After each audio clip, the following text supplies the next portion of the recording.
we presented when I was presenting the proposals. However, there have been some adjustments by the National Assembly, as I indicated. As you will see from there, an additional 31.5 billion has been projected as revenue that will come from non-oil sources. You have from companies' income tax, from customs, from show of federation account levies, and from independent revenue. They projected that we will do better in these areas. I hope that we can. So that is the projection. The revenue proposals, in terms of percentage, the changes introduced by the National Assembly don't change the percentages too much. This is more or less the percentages, but minor adjustments because of those changes that I indicated. Then the expenditure framework.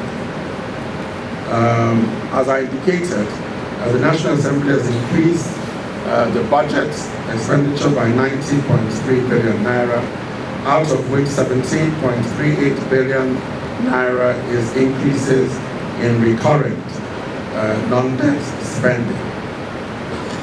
However, the proposal for the provision to retire maturing bonds to local contractors was reduced by 10 billion naira, and we will engage with them to understand why this was done and to try and see if some of these adjustments can be remedied. An overview of financing the deficit. Based on the increases, based on the reduction in the provision for borrowing, we have a financing gap of 102.84 billion naira.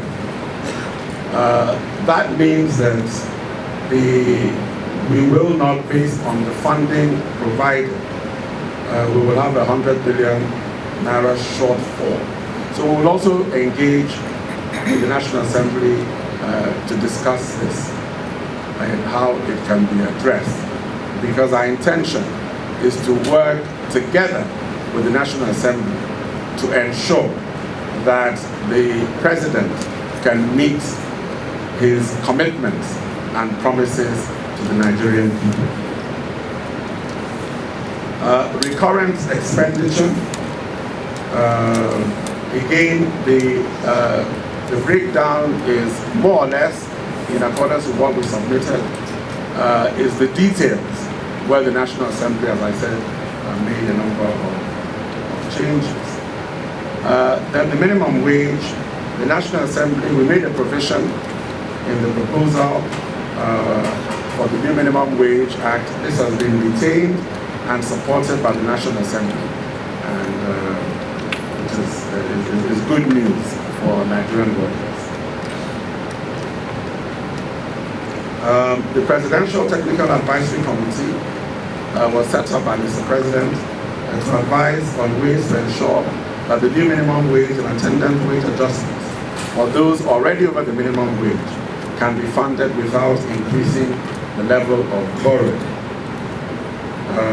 and to implement them in such a manner as to minimize the inflationary impact.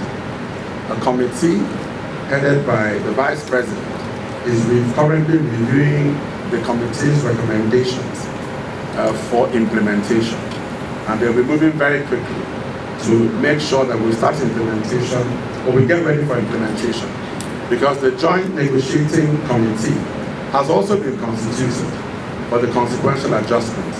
So those negotiations are on, and we as a government must be ready so that when those negotiations are completed, we can immediately make whatever payments are necessary.